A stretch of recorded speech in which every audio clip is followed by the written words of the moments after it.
जय हिंद दोस्तों। स्वागत है फिर से एक नए वीडियो में। तो दोस्तों आज हम लोग प्राचीन इतिहास का पार्ट 1 देखे थे। आज हम लोग पार्ट 2 देखेंगे। 118 प्रश्न पहले देख चुके हैं। चलिए आज 119 से शुरू करते हैं। तो चलिए, पहला प्रश्न है कि भारत पर सर्वप्रथम आक्रमण किसने किया था। तो भारत पर सर्वप्रथम आक्रमण ईरान ने किया था, ईरान ने। अगला प्रश्न है कि भारत पर आक्रमण करने वाला प्रथम विदेशी शासक कौन था। तो यह सिकंदर था। कौन था? सिकंदर था। अगला प्रश्न है कि सिकंदर एवं पोरस के बीच में युद्ध कौन सा हुआ था। तो उस युद्ध का नाम था हाइडे स्पीज का युद्ध। हाइडे स्पीज का युद्ध हुआ था। अगला प्रश्न है कि सिकंदर की मृत्यु कब हो गई। तो सिकंदर की मृत्यु 323 ईसा पूर्व बेबीलोन इराक में हो गई, इराक में। अगला प्रश्न है कि मौर्य वंश का संस्थापक किसे माना जाता है। तो यह चंद्रगुप्त मौर्य को माना जाता है, चंद्रगुप्त मौर्य को माना जाता है। और मौर्य वंश की जानकारी कहाँ से मिलती है। तो यह विष्णु पुराण से मिलती है, विष्णु पुराण से। और सुदर्शन झील का निर्माण किसने करवाया था। तो यह चंद्रगुप्त मौर्य ने ही करवाया था। और चंद्रगुप्त मौर्य किस धर्म का अनुयायी था। तो यह जैन धर्म का अनुयायी था। और चंद्रगुप्त मौर्य के गुरु एवं महामंत्री का नाम क्या था। तो चाणक्य था, चाणक्य, कौटिल्य, विष्णुगुप्त। अगला प्रश्न है कि भारत का मैकियावेली किसे कहते हैं। तो भारत का मैकियावेली चाणक्य को कहा जाता है। और कौटिल्य का जो अर्थशास्त्र पुस्तक है किस पर आधारित है। तो राजनीति यानी प्रशासन पर आधारित है। और अगला प्रश्न है कि चंद्रगुप्त ने जैन धर्म की शिक्षा किससे ली थी। तो चंद्रगुप्त ने जैन धर्म की शिक्षा भद्रबाहु से ली थी, भद्रबाहु से। अगला प्रश्न है कि चंद्रगुप्त के दरबार में आने वाला यूनानी शासक कौन था। तो यह मेगास्थनीज था, मेगास्थनीज, जिन्होंने इंडिका नामक पुस्तक लिखी थी। अगला प्रश्न है कि चंद्रगुप्त मौर्य की मृत्यु कब हो गई। तो चंद्रगुप्त मौर्य की मृत्यु 298 ईसा पूर्व श्रवणबेलगोला कर्नाटक में हो गई थी। ठीक है। अगला प्रश्न है कि जीवन के अंतिम दिनों में जैन धर्म किसने अपना लिया। तो जीवन के अंतिम दिनों में जैन धर्म को अपनाने वाला शासक था चंद्रगुप्त मौर्य। और अगला प्रश्न है कि शिलालेख का प्रचलन किसने शुरू किया था, शिलालेख।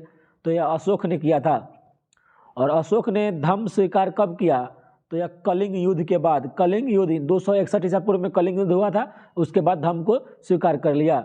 अगला प्रश्न है कि बौद्ध धर्म के प्रचार के लिए श्रीलंका भेजा था अशोक ने महेंद्र और संघमित्रा को, महेंद्र और संघमित्रा को भेजा था।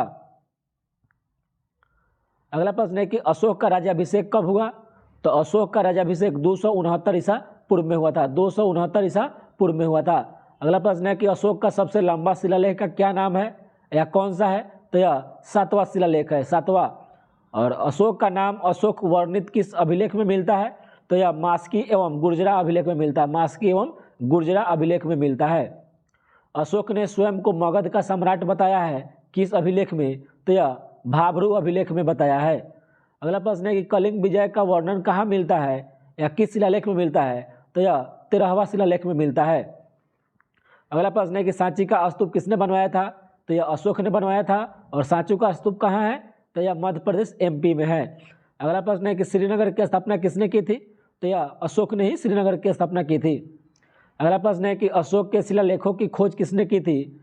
तो यह अशोक के शिलालेखों की खोज टी फैनथेलर ने 1750 ईस्वी में इसका खोज किया था। और यहाँ एक और क्वेश्चन पूछता है कि अशोक के शिलालेखों को सर्वप्रथम किसने पढ़ा था। तो यह जेम्स प्रिंसेप के द्वारा 1837 ईस्वी में पढ़ा गया था। अगला प्रश्न है कि अशोक की मृत्यु कब हो गई। तो 232 ईसा पूर्व में हो गई, 232 ईसा पूर्व में अशोक की मृत्यु हो गई। अगला प्रश्न है कि हरिसेन का प्रयाग प्रशस्ति लेख किसकी जानकारी देता है। तो यह समुद्रगुप्त शासक की जानकारी देता है। अगला प्रश्न है कि मौर्य वंश का अंतिम शासक कौन हुआ। तो मौर्य वंश का अंतिम शासक बृहद्रथ हुआ, बृहद्रथ। अगला प्रश्न है कि मौर्य वंश की नींव डाली थी। तो मौर्य वंश की नींव चंद्रगुप्त मौर्य ने डाली थी, चंद्रगुप्त मौर्य ने डाली थी। अगला प्रश्न है कि शुंग वंश की नींव किसने डाली थी। तो शुंग वंश की नींव पुष्यमित्र शुंग के द्वारा डाला गया था, पुष्यमित्र शुंग के द्वारा डाला गया था। अगला प्रश्न है कि भरहुत स्तूप का निर्माण किसने करवाया था। तो भरहुत स्तूप का निर्माण पुष्यमित्र शुंग ने करवाया था, पुष्यमित्र शुंग ने करवाया था। अगला प्रश्न है कि भारत में आने वाला प्रथम यवन शासक कौन था। तो भारत में आने वाला प्रथम यवन शासक डोमेट्रियस था, डोमेट्रियस प्रथम था। और अगला प्रश्न है कि डोमेट्रियस को किसने पराजित किया। तो यह पुष्यमित्र शुंग ने, पुष्यमित्र शुंग ने। और अगला प्रश्न है कि पुष्यमित्र शुंग ने कितने अश्वमेध यज्ञ करवाए थे। तो 2 अश्वमेध यज्ञ पुष्यमित्र शुंग ने करवाए थे। अगला प्रश्न है कि सातवाहन वंश का संस्थापक कौन था। तो सातवाहन वंश का संस्थापक सिमुक था। उन्होंने अपनी राजधानी प्रतिष्ठान में बनाई थी। अगला प्रश्न है कि दशराग का युद्ध लड़ा गया था, तो दशराग का युद्ध पुरुषनी रावी नदी के तट पर लड़ा गया था, जिसमें 10 जन और सुदास के बीच में यह युद्ध हुआ था। अगला प्रश्न है कि भारत में सर्वप्रथम सोने के सिक्के जारी किसने किया, तो यह हिंद यूनानियों के द्वारा सोने के सिक्के सर्वप्रथम जारी किए गए थे। अगला प्रश्न है कि शुद्ध सोने के सिक्के किसने चलवाया भारत में, तो शुद्ध सोना का है तो कुषाणों ने चलाया था। अगर वहीं पर कहे कि सर्वाधिक स्वर्ण मुद्राएं किसने जारी किया, तो यह गुप्त शासकों ने और गुप्त काल में किया गया था। अगला प्रश्न है कि शीशे के सिक्के चलाए थे भारत में किसने, तो यह सातवाहनों ने ही चलाया था। अगला प्रश्न है कि चांदी का सिक्का सर्वप्रथम किसने चलाया, चांदी का सिक्का तो यह चंद्रगुप्त द्वितीय के द्वारा चलवाया गया था। अगला प्रश्न है कि रुपये का सिक्का सर्वप्रथम ढाला गया, तो रुपये का सिक्का सर्वप्रथम शेरशाह सूरी के शासनकाल में ढाला गया था। अगला प्रश्न है कि आना सिक्का किसने चलाया था, आना सिक्का तो यह शाहजहां ने चलाया था, आना सिक्का शाहजहां ने चलवाया था। अगला प्रश्न है कि कुषाण वंश का संस्थापक कौन था, कुषाण वंश का संस्थापक कुजुल कटफिसस था, कुजुल कटफिसस। अगला प्रश्न है कि बुद्ध की खड़ी प्रतिमा बनी थी, तो बुद्ध की खड़ी प्रतिमा जितनी भी आपको भारत में मिलती है तो यह कुषाण काल में बनी थी, कुषाण काल में। और कुषाण वंश का प्रसिद्ध शासक कौन हुआ, तो कनिष्क हुआ, कनिष्क। और कनिष्क की पहली राजधानी कहाँ थी, पुरुषपुर। कनिष्क की दूसरी राजधानी कहाँ थी, मथुरा। अगला प्रश्न है कि शक संवत किसने चलाया था, तो शक संवत 78 ईस्वी में कनिष्क के द्वारा चलाया गया था। और मूर्तियों का निर्माण हुआ कुषाण काल में सबसे ज़्यादा, मंदिर का निर्माण गुप्त काल में। गुप्त वंश का संस्थापक कौन हुआ, श्रीगुप्त। और दशमलव प्रणाली की शुरुआत गुप्त काल में हुई थी, और दशमलव प्रणाली भारत में 1957 में चालू हुआ। अगला प्रश्न है कि मंदिर निर्माण कला में विमान शैली का प्रचलन किसके काल में हुआ, विमान शैली का तो यह चोल काल में हुआ था, चोल काल में। और चोल काल नौ सैनिक के लिए प्रसिद्ध हुआ, नौ सैनिक और स्थानीय स्वशासन के लिए बहुत ही प्रसिद्ध हुआ चोल वंश। अगला प्रश्न है कि राष्ट्रीय पंचांग किस पर आधारित है, तो जो भारत का राष्ट्रीय पंचांग है वह शक संवत पर आधारित है। अगला प्रश्न है कि आयुर्वेद के जनक किसे माना जाता है, तो आयुर्वेद का जनक चरक को माना जाता है, चरक। अगला प्रश्न है कि रेशम मार्ग यानी सिल्क रूट का निर्माण किसने करवाया था, तो यह कनिष्क के द्वारा करवाया गया था, रेशम मार्ग का निर्माण कनिष्क के द्वारा करवाया गया था। कुषाण वंश का अंतिम शासक कौन हुआ, तो कुषाण वंश का अंतिम शासक वासुदेव हुआ, वासुदेव। और अगला प्रश्न है कि गुप्त वंश की जानकारी कहाँ से मिलती है, तो यह वायु पुराण से। वायु को आप लोग देख नहीं सकते हैं इसलिए गुप्त है, तो गुप्त वंश की जानकारी वायु पुराण से मिलती है। भारत का नेपोलियन किसे कहते हैं, तो समुद्रगुप्त को कहते हैं। B.A. स्मिथ के द्वारा यह इसकी संज्ञा दी गई थी समुद्रगुप्त को, भारत का नेपोलियन। अगला प्रश्न है कि सिक्कों पर बिना बजाते दर्शाया गया है, तो यह समुद्रगुप्त को दर्शाया गया है। और भारत का बिस्मार्क कौन है, तो यह वल्लभ भाई पटेल है, वल्लभ भाई पटेल को कहा जाता है। भारत का आइंस्टीन किसे कहते हैं, तो भारत का आइंस्टीन नागार्जुन को कहते हैं। भारत का मिल्टन किसे कहा जाता है, अश्वघोष को कहा जाता है। ईरान का नेपोलियन नादिर शाह को कहा जाता है। समुद्रगुप्त का दरबारी कवि कौन था, हरिसेन था। फाहियान किसके काल में भारत आया था, तो यह चंद्रगुप्त द्वितीय के शासन काल में आया था। और चंद्रगुप्त द्वितीय ने अपनी दूसरी राजधानी कहाँ बनाई, तो यह उज्जैन बनाई थी, उज्जैन। उज्जैन क्षिप्रा नदी के किनारे स्थित है, क्षिप्रा। अगला प्रश्न है कि विक्रम संवत की शुरुआत कब हुई, तो यह 58 ईसा पूर्व में हुआ था, 58 ईसा पूर्व में, BC कहिए इसको, ठीक है, before the birth of Jesus Christ. कहीं कहीं आपको 57 BC मिलेगा तो 58 ऑप्शन नहीं रहेगा, तो 57 मारिएगा। अगला प्रश्न है कि नालंदा विश्वविद्यालय का संस्थापक कौन था, तो कुमारगुप्त प्रथम। नालंदा विश्वविद्यालय को ध्वस्त किसने किया, तो यह बख्तियार खिलजी ने किया था, बख्तियार खिलजी, जो कुतुबुद्दीन ऐबक का सहायक सेनापति था। अगला प्रश्न है कि विक्रमशिला विश्वविद्यालय के संस्थापक किसे माना जाता है, तो यह धर्मपाल को माना जाता है, धर्मपाल को। और कहाँ है, तो भागलपुर में है, भागलपुर में। अगला प्रश्न है कि महरौली लौह स्तंभ किसने बनवाया था, तो यह चंद्रगुप्त द्वितीय ने बनवाया था। गंगाई कोड कहलाता है, तो गंगाई कोड राजेंद्र प्रथम को कहा जाता है, राजेंद्र प्रथम को गंगाई कोड कहा जाता है। अगला प्रश्न है कि गुप्त काल की राजकीय भाषा थी, तो गुप्त काल की राजकीय भाषा संस्कृत थी। अगला प्रश्न है कि भारतीय इतिहास का स्वर्ण युग, भारतीय इतिहास का स्वर्ण युग गुप्त काल को कहा जाता है, गुप्त काल को कहा जाता है। और गुप्त वंश का अंतिम शासक विष्णुगुप्त को कहा जाता है। अगला प्रश्न है कि वर्धन साम्राज्य का संस्थापक पुष्यभूति को कहा जाता है, पुष्यभूति को। और पुष्यभूति वंश का संस्थापक पुष्यभूति ही था। और हर्षवर्धन ने राजधानी थानेश्वर से कहाँ स्थापित किया? तो यह कनौज में किया था, कनौज। अगला प्रश्न है कि भूमि देने की सामंती प्रथा की शुरुआत किसने की थी? तो यह हर्षवर्धन के द्वारा ही किया गया था।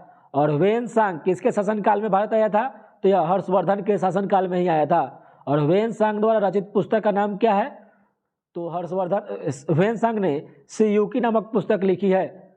अगला प्रश्न है कि यात्रियों का राजकुमार किसे कहा जाता है? तो यात्रियों का राजकुमार ह्वेन-सांग को कहा जाता है। नीति का पंडित एवं शाक्य मुनि किसे कहा जाता है? तो यह ह्वेन-सांग को ही कहा जाता है। अगला प्रश्न है कि हर्षवर्धन का दरबारी कवि बाणभट्ट को कहा जाता है। हर्षवर्धन का जो भू राजस्व का दर था भारत में वह 1/6 था। और धर्मशास्त्र में भी पूछे तो 1/6 ही था, धर्मशास्त्र में भी 1/6। हर्षवर्धन को नर्मदा के तट पर किसने हरा दिया? तो पुलकेशिन द्वितीय ने। और हर्षवर्धन धार्मिक सम्मेलन करता था प्रयाग में, और कहा जाता है कि हर्षवर्धन ने ही जो कुंभ का मेला लगता है इसकी शुरुआत की थी। अगला प्रश्न है कि पल्लव वंश का संस्थापक कौन था? तो पल्लव वंश का संस्थापक श्री विष्णु था। और पल्लवों ने अपनी राजधानी कहाँ बनाई थी?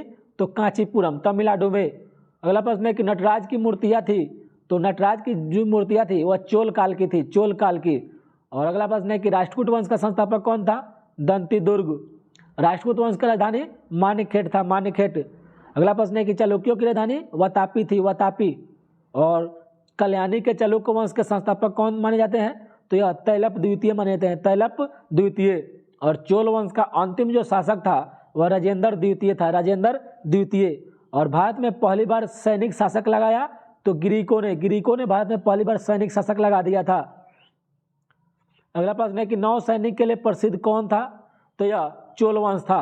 स्थानीय स्वशासन विशेषता थी किस वंश की? तो चोल वंश की ही थी। अगला प्रश्न है कि होयसल वंश की राजधानी कहाँ थी? तो होयसल वंश की राजधानी द्वार समुद्र थी, द्वार समुद्र थी। अगला प्रश्न है कि हुनों का जो आक्रमण हुआ था भारत पर, तोरमान शासक था, कहाँ से मिलती है? तो भित्रीय स्तंभ लेख से प्राप्त होती है स्कंदगुप्त के समय में। और हुनों का पहला शासक कौन था? तो तोरमान था, संस्थापक भी तोरमान ही था। अगला प्रश्न है कि सैयद वंश का संस्थापक खिज्र खां था। और सैयद वंश का अंतिम शासक अलाउद्दीन आलम शाह को जाना जाता है। और टोपी सिलकर जीवन निर्वाह करने वाला सुल्तान कौन था? तो नासरुद्दीन महमूद था, नासरुद्दीन महमूद। और मिहिर मुल्ला पराजित हुआ था, मिहिर मुल्ला यह यशोवर्मन के द्वारा पराजित हो गया था, यशोवर्मन के द्वारा। अगला प्रश्न है कि वराह मिहिर क्या थे? तो वराह मिहिर एक खगोलविद थे, वराह मिहिर एक खगोलविद थे।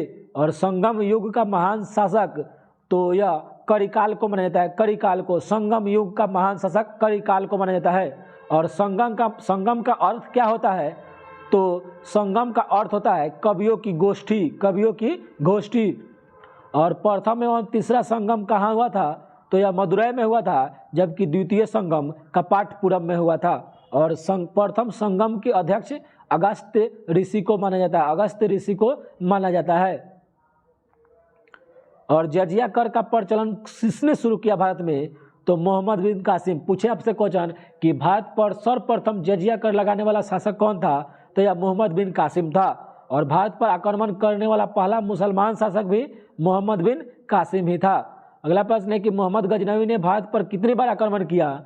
तो कुल 17 बार आक्रमण किया था। और जिसका प्रथम आक्रमण 1001 ईस्वी में हुआ था। और सोमनाथ जो गुजरात में है पर मंदिर पर जो आक्रमण हुआ था 1025 ईस्वी में हुआ था। अगला प्रश्न है कि तराइन का प्रथम युद्ध 1191 ईस्वी में हुआ था। और तराइन का प्रथम युद्ध में जो विजयी हुआ पृथ्वीराज चौहान तृतीय हुआ था, पृथ्वीराज चौहान तृतीय। और तराइन का द्वितीय युद्ध कब हुआ? 1192 ईस्वी में। और इस युद्ध में कौन जीता? तो मोहम्मद गौरी जीत गया। तो आपसे क्वेश्चन पूछे कि तराइन के युद्ध किसके किसके बीच में हुआ था? तो मोहम्मद गौरी और पृथ्वीराज चौहान तृतीय के बीच में हुआ था। अगला प्रश्न है कि सोमनाथ का मंदिर को किसने लूट लिया था? तो यह महमूद गजनवी ने लूट लिया था। और दिल्ली से राजधानी दौलताबाद कौन ले गया? तो यह मोहम्मद बिन तुगलक ने ले गया था, अपनी राजधानी दिल्ली से तो दौलताबाद ले गया। अगला प्रश्न है कि तैमूरलंग ने भारत पर कब आक्रमण किया था? तो यह 1398 ईस्वी में किया था, 1398 ईस्वी में किया था। और अगला प्रश्न है कि जौनपुर नगर का संस्थापक किसे माना जाता है? तो यह फिरोज शाह तुगलक को माना जाता है। और जौनपुर को उत्तर भारत का या पूर्व का सिराज कहा जाता है, पूर्व का सिराज कहा जाता है। अगला प्रश्न है कि हैदराबाद स्थित चार मीनार किसने बनवाया था? तो चार मीनार कुली कुतुब शाह के द्वारा बनवाया गया था। अगला प्रश्न है कि कश्मीर का अकबर किसे कहते हैं? तो कश्मीर का अकबर जैनुल आबदीन को कहा जाता है। अगला प्रश्न है कि तंजावुर का बृहदेश्वर मंदिर किसने बनवाया था? तो तंजावुर का बृहदेश्वर मंदिर राजराज प्रथम ने बनवाया था। अगला प्रश्न है कि स्वाई जय सिंह ने जंतर मंतर बनवाया मथुरा में, उज्जैन में, दिल्ली में, जयपुर में। स्वाई जय सिंह ने जंतर मंतर 4 जगह मथुरा, उज्जैन, दिल्ली और जयपुर में बनाया। और पूर्व का सिराज जौनपुर को कहा जाता है, जौनपुर को। और अगला प्रश्न है कि तालीकोटा का युद्ध विजयनगर और बहमनी राज्य के बीच में 1565 ईस्वी में हुआ था और इसी युद्ध के बाद विजयनगर का पतन हो गया, जिसको राक्षसी तंगरी और बनिहट्टी का युद्ध भी कहा जाता है। अगला प्रश्न है कि मीराबाई किसके समकालीन थी? तो यह तुलसीदास के समकालीन थी। और मीराबाई का जन्म 1499 ईस्वी कुर्की मेरता में हुई थी। और अगला प्रश्न है कि द्वैध शासन नीति समाप्त किसने कर दिया? तो यह वारेन हेस्टिंग्स के द्वारा 1772 ईस्वी में इसको समाप्त कर दिया गया। और लक्ष्मीबाई ने अपना अंतिम युद्ध का में सामना किया ह्यूरोज से। और लक्ष्मीबाई का जो समाधि स्थल है वह ग्वालियर में है, इनका जन्म वाराणसी में हुआ था। और अगला प्रश्न है कि अनुशीलन समिति की स्थापना बरिंद्र घोष व भूपेंद्र दत्त ने 1907 ईस्वी में किया था। अगला प्रश्न है कि भक्त तुकाराम किसके समकालीन थे? तो जो तुकाराम थे वह जहांगीर के समकालीन थे। अगला प्रश्न है कि गुलाम वंश के संस्थापक कुतुबुद्दीन ऐबक, जो इसका स्थापना 1206 ईस्वी में किया था। और गुलाम वंश को मामलुक वंश के नाम से भी जाना जाता है, दास वंश के नाम से भी जाना जाता है। अगला प्रश्न है कि दिल्ली का प्रथम मुसलमान शासक कौन हुआ? तो यह कुतुबुद्दीन ऐबक हुआ, जो गोरी का गुलाम था। अगला प्रश्न है कि कुतुब मीनार का निर्माण किसने करवाया था? तो यह कुतुबुद्दीन ऐबक ने करवाया था। कुतुब मीनार का काम पूरा किसने करवाया? तो इल्तुतमिश ने करवाया। आपसे पूछे कुतुब मीनार के 5वें मंजिल का निर्माण तो फिरोज शाह तुगलक ने करवाया था। अगला प्रश्न है कि इक्तदारी प्रथा किसने शुरू की? तो यह इल्तुतमिश के द्वारा शुरू किया गया था। इक्तदारी प्रथा इल्तुतमिश के द्वारा शुरू किया गया था। कुतुब मीनार का कार्य बख्तियार काकी के याद में कुतुबुद्दीन ऐबक ने शुरू कराया था। और लाखों का दान देने वाला कुतुबुद्दीन ऐबक को कहा जाता है। 2.5 दिन का झोपड़ा किसने बनवाया था? तो कुतुबुद्दीन ऐबक ने बनवाया था। अगला प्रश्न है कि मोहम्मद गोरी ने अख्ता प्रदान किया कुतुबुद्दीन ऐबक को। मोहम्मद गोरी ने अख्ता प्रदान किया था कुतुबुद्दीन ऐबक को। कुतुबुद्दीन ऐबक की मृत्यु हो गई चौगान खेलते समय घोड़े से गिरकर। और एकता सेना का गठन किसने किया? तो इल्तुतमिश ने ही किया था। दिल्ली में प्रथम अफगान शासक किसे माना जाता है? तो बहलोल लोदी को। और दूसरा शेरशाह सूरी को। दिल्ली सल्तनत की राजभाषा क्या थी? तो फारसी थी। और दिल्ली सल्तनत का अंतिम शासक इब्राहिम लोदी को माना जाता है। और गुप्तचर विभाग को संगठित किसने किया था? तो ये अलाउद्दीन खिलजी ने किया था, अलाउद्दीन खिलजी ने। और 2 अस्पा तथा 100 अस्पा मंसबदारी की शुरुआत जहांगीर के द्वारा किया गया था। और वहीं आपसे पूछे कि 1 अस्पा और 2 अस्पा तो ये अलाउद्दीन खिलजी के द्वारा शुरू किया गया था।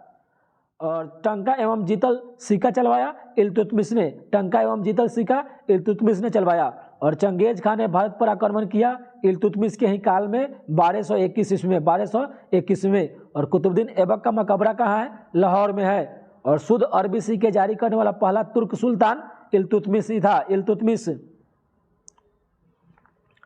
अगला प्रश्न है कि मोहम्मद बिन तुगलक का मूल नाम क्या था? तो यह जौनाखा था, जौनाखा या जूनाखा, जो भी याद रखिए। अगला प्रश्न है कि सनगी पागल सुल्तान मोहम्मद बिन तुगलक को ही माना जाता है, MBT को। और भारत में सांकेतिक मुद्रा का प्रचलन मोहम्मद बिन तुगलक ने ही चलाया था। और इब्न बतूता भारत आया था मोहम्मद बिन तुगलक के काल में। और इब्न बतूता कहाँ से आया था? तो यह मोरक्को अफ्रीका महादेश से आया था। मोरक्को की राजधानी कहाँ है? रबात है, रबात। मुद्रा का नाम क्या है? दिरहम है, दिरहम। अगला प्रश्न है कि मीनाक्षी मंदिर कहाँ है? मदुरै तमिलनाडु में है। गोमतेश्वर की मूर्ति कहाँ है? तो यह श्रवणबेलगोला कर्नाटक में है। और हम्बुराबी कहाँ का शासक था? हम्बुराबी तो यह बेबीलोन का शासक था, हम्बुराबी। और अलीनगर की संधि कब हुई थी? तो यह 1757 ईस्वी में अलीनगर की संधि हुई थी। घोड़ा दागने एवं हुलिया बदलने की प्रथा की शुरुआत अलाउद्दीन खिलजी ने शुरू किया था। और बाजार नियंत्रण प्रणाली लागू किया अलाउद्दीन खिलजी ने ही। विजयनगर की प्रथम राजधानी हम्पी कर्नाटक में थी। अगला प्रश्न है कि विजयनगर की दूसरी राजधानी पेनुकोंडा थी, पेनुकोंडा। और विजयनगर की स्थापना 1336 में हरिहर एवं बुका ने किया था। और हम्पी कौन से नदी के किनारे स्थित है? हम्पी किस नदी के किनारे स्थित है? तुंगभद्रा। और कृष्णदेवराय के राजगुरु का नाम क्या था? तो व्यासराज। कृष्णदेवराय के राजगुरु का नाम व्यासराज था। और आंध्रभोज किसे कहा जाता है? तो यह कृष्णदेवराय को ही आंध्रभोज कहा जाता है। और विट्ठल मंदिर का निर्माण किसने करवाया था? तो यह कृष्णदेवराय ने करवाया था। कृष्णदेवराय ने विट्ठल मंदिर का निर्माण करवाया था। तो दोस्तों वीडियो आप लोगों को कैसा लगा? अच्छा लगा